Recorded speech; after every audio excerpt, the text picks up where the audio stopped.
Hi, I'm Tom Ryle from the Department of Fish and Wildlife. Well, it's mid-October and deer season is underway across the state. And as a lot of hunters hit the field, you don't always have to hunt on the ground. Today what we're going to do is talk about the use of portable tree stands. I'll introduce what a tree stand is, climbing methods, safety precautions, and all the information you need to be safe this fall and maybe employ this new method of hunting. Let's jump in and get started. What is a tree stand? This is a portable or hang-on tree stand. And as the name implies, the stand is literally hanging on the side of this tree with a high tensile strength strap that's held with these two large steel hooks. That strap is rated at 1,200 pounds, making this very safe to use. The one thing I would like to point out with any equipment used for portable hunting out of tree stands, elevated positions, any kind of equipment that you buy, make sure that it is certified by the Tree Stand Manufacturers Association, because that will ensure that you're getting a product that meets very high safety standards and you don't want to put your life at risk using anything else. So next what we're going to do is look at different climbing methods, and I'll show you the proper safety harness that I wear. There's many different designs and styles out there. Again, make sure you're using certified equipment. And then we'll look at the safety straps and tethers and things that I use to make sure that I'm climbing from the ground to an elevated position and hunting and then moving back down, being completely tethered. So there's no way that I can ever fall out of this stand or fall during my climb or descent. Many times when I hunt, I'm going in the dark, and I'll go in an hour before daylight and sit in the dark 20 feet up in the air. And just to be securely strapped in gives you a lot of peace of mind, knowing that there's no way that you can fall. So let's jump into some of the climbing methods. To hang a portable tree stand, you first have to be able to climb the tree. So there's a lot of options that you have to choose from out there. This is a traditional, couple styles of a traditional screw-in tree step, and these are pretty simple to use. You can kind of poke it into the tree and start cranking, and it will thread itself all the way into the tree. Now these provide a very stable step, and they're very safe. There are some considerations in Western Washington especially. I don't use these in cedar trees because they tend to pull out, or they can pull out, especially if you're using one with a shorter screw. So I use these in Doug fir, hemlock, alder, maple, but I generally won't put these up in a cedar. And honestly, a cedar tree is a tough tree to hunt out of because it's so thick with all the limbs. But you do want to keep that in mind. And I never leave these in a tree and hunt out of them the next year. I will always remove them at the end of each season for a number of reasons. But number one is I don't want to trust, a year of this sitting in a tree to make sure that's going to be a solid step the following year. Some places don't allow you to use screw-in tree steps, especially if you're hunting private land. I always ask landowners if I can use them, and I show them to them, because they may not want you poking holes in their trees. If that's the case, or regulations require that you cannot use them, you can use a hang-on tree step, which uses a high tensile strength strap and an aluminum or other metal step. They even make these out of some composite plastics, which are very strong and lightweight, and they don't make that clanking sound. So you can imagine having a bunch of these in your pack clanking around. That could be a consideration to think about. These are very reliable. I've used them for many years. I don't like them as much because they do wobble a bit, but they are very solid and they are safe to use. Now this is another style of strap-on step. It uses a polyethylene rope, and you just tie this knot around this frame of this step. You can see it's kind of a geometric shape, and what you do is you get this where you want it on the tree and size it based on the diameter of the tree, and you lift up to dig in the top two teeth, and then it uses kind of an over-center lever action to cam into place. I don't have this adjusted quite right, so it's not as solid as it would be, but you get the idea here. And these are great. The only drawback that I have with this particular style is these are made of steel, and when you've got 15 or 20 of these in your pack, it gets pretty heavy. But there are places where I can drive into a stand location. I'll use these steps, because if I can drive to a location and use these, that saves my lighter weight options for other trees where I might have to hike in. And finally, this is called a climbing stick, or some people call them ladders. But what they do is, much like the strap-on steps, they have a strap or a rope that goes around the tree. You cinch it up, and then you can pull down and kind of lock them into place. And these come in a lot of different sizes, materials, designs. So it's best to do your research and figure out what works for you if you want to go this route. This particular one has fold-up steps to keep everything nice and compact when you're packing these into the field. And what's kind of new on the market lately is the use of what's called a climbing aider.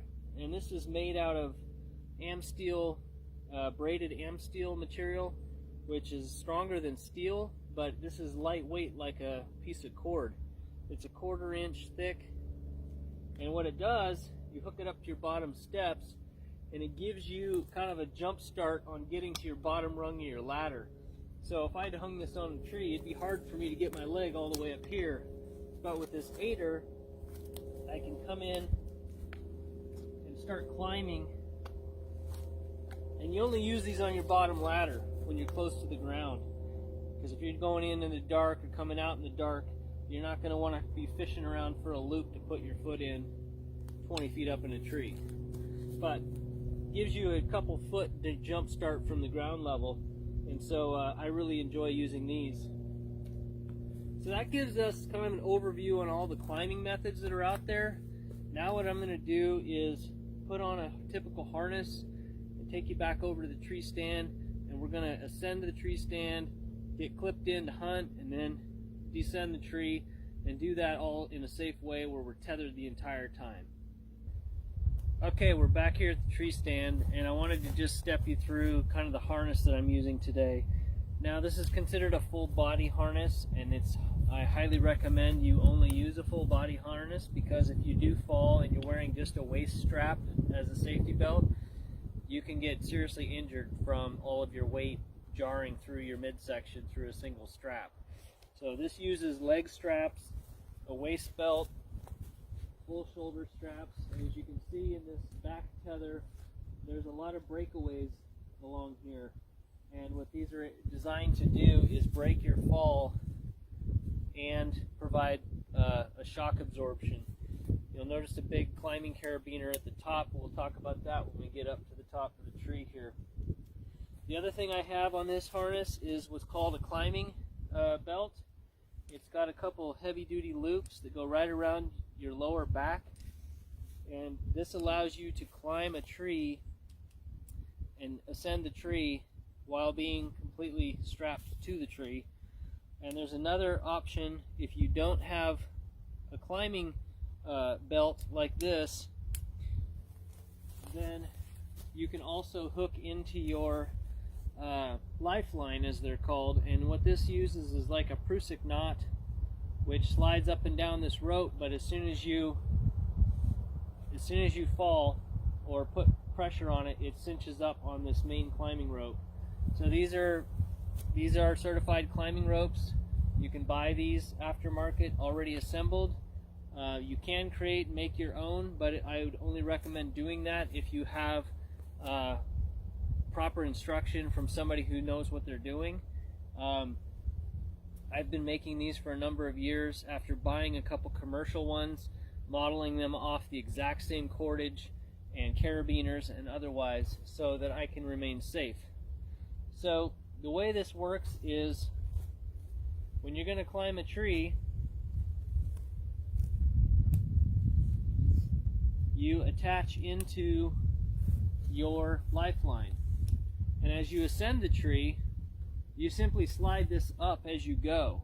That way, if you were ever to fall, you're always tethered into the tree. And this is cinched around the tree at the top, so it's not going anywhere. So this is how you can remain completely attached as you're climbing. If you don't have a lifeline set up, you can still safely climb by using a climbing harness. And the way you do that is to go, this is a climbing device called a rope man, but you can use a prusik knot, much as I showed you on this. Some of them come with a prusik knot, or if you want to buy an aftermarket solution, the rope man is a great climbing aid. And what you do is you come around the tree, adjust, clip into your climbing harness loops, and now you're tethered to this tree. With this rope man, you can simply pull on your slack to tighten up or loosen up your adjustment. So I use this for climbing. I also use it when I'm setting up a tree. So if I'm 10 feet up in a tree, say, and I'm going to be hanging my next ladder, this allows me to have two free hands, do everything I need to do, and then I can shimmy up the tree as I go. So I'm going to move the camera and we'll do an ascent up into the tree and getting situated up there. Okay, I'm at the base of the tree now. I'm going to talk a little louder so you can hear me. I've clipped in. So I'm now attached to my main lifeline, and I'll start climbing. So in this case, I'm about 5 feet off the ground, but in a typical hunting situation, I like to be between 18 and 25 feet off the ground. So between the ground and what you're about to see, there will be a lot of climbing in between using my ladders or other climbing device. So in this scenario, what you'll be envisioning is me coming up to the top level of my stand and getting into it.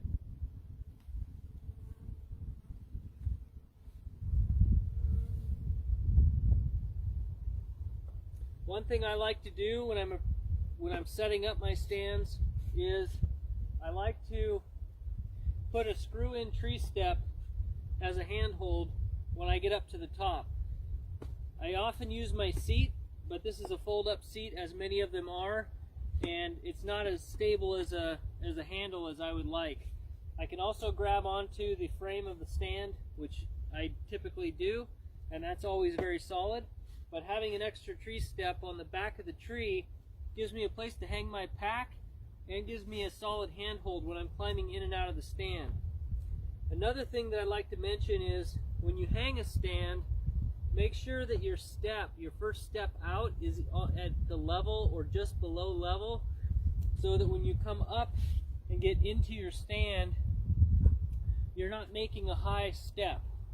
You're simply stepping across. And then when you're leaving your stand, you can grab your tree step and step over onto your ladder or another tree step and then start moving down. So that's a really important tip in making sure that, especially again, navigating in low light, early morning, after dark, as you're leaving your stand, you want to have all of this dialed in so you're not fumbling around with your feet trying to find where to put your foot. So in this case, as I ascend and get close to my stand, I've got my hand on my tree step on the back of the tree here, or on the side, and then I'm holding on to the stand. I'm going to place one foot, and I like to visually make sure with a headlamp or a flashlight or otherwise that there's been no damage to my strap since I was here last. In the Midwest, especially when I've hunted whitetails back there, squirrels tend to chew on straps. So a lot of hunters swap out their strap for a chain so it can't get chewed on. Never had that happen in Washington, but it can happen. So always inspect your strap before you put your weight in your stand. Make sure that it's not compromised in any way. So once I step into my stand, again, I'm still tethered. I'll slide my rope up, and And then what I have here is another girth hitched lifeline or safety line that has another prusik knot on it.